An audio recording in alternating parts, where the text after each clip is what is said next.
सेखराट जा अहिड़ा लक्षण हूंदा त पॻिते छा ॾींदो? तव्हां सभिनि जो आशीर्वाद आहे। तव्हांखे ॿुधी ॿुधी मिड़ेई कुझु सिखियो आहे। पिरह फुटीअ जो पिरीं झाती जोबन सां पाए थी। पिरह फुटीअ जो पिरीं झाती जोबन सां पाए थी। पंहिंजे अदब ऐं सादगीअ सां दिलि मुंहिंजी हिरकाए थी। अहिड़ी तुंहिंजी रस्मुनि खे कहिड़ी असमत में तोरियां। अहिड़ी तुंहिंजी रस्मुनि खे कहिड़ी असमत में तोरियां। धणीअ जे रम्ज़ में रही तूं सचपच सत कमाए थी। तुंहिंजी मुर्क मालिक ॼाणे थो दिलनि खे धधकाए थी।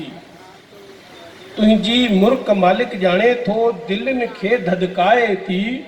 पंहिंजे हुस्न जे आॾो चंड खे फिको फिको ॾेखारे थी। पिरीं तोखे, हिते सां थोरो ट्रन आहे, मोड़ आहे कविता जो। पिरीं तोखे अॼु सच ॿुधायां, मन जी ॻाल्हि तोखे सुणायां। पिरीं तोखे अॼु सच ॿुधायां, मन जी ॻाल्हि तोखे सुणायां।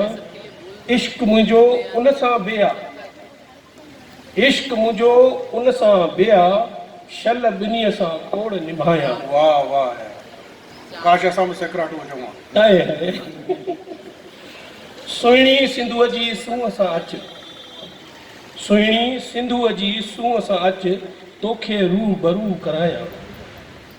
सुहिणी सिंधूअ जी सूंहं सां अच, तोखे रूबरू करायां। सिंधू दरिया ते हली सजण तोखे बि मिलायां। सिंधूअ जो चमकंदड़ पाणी तुंहिंजे रंग खां उजरो आहे। सिंधूअ जो चमकंदड़ पाणी तुंहिंजे रंग खां उजरो आहे। आत्मा भल अमर आहे, सात मुंहिंजो सिंधू आहे। भेटाई जे बेतन जो ॼण आलाप उते थींदो आहे। भेटाईअ जे बेतन जो ॼण आलाप उते थींदो आहे। सचल जे गीतनि गज़लनि खे आवाज़ उते ई मिलंदो आहे। सामीअ जे सलोकनि खे अॼु बि उते ॿुधो वेंदो आहे। अॼु बि सिंधूअ जे किनारे मौजनि जो मेलो मचंदो आहे। सिंधूअ जे किनारे ते हुबकार जेका उथंदी आहे।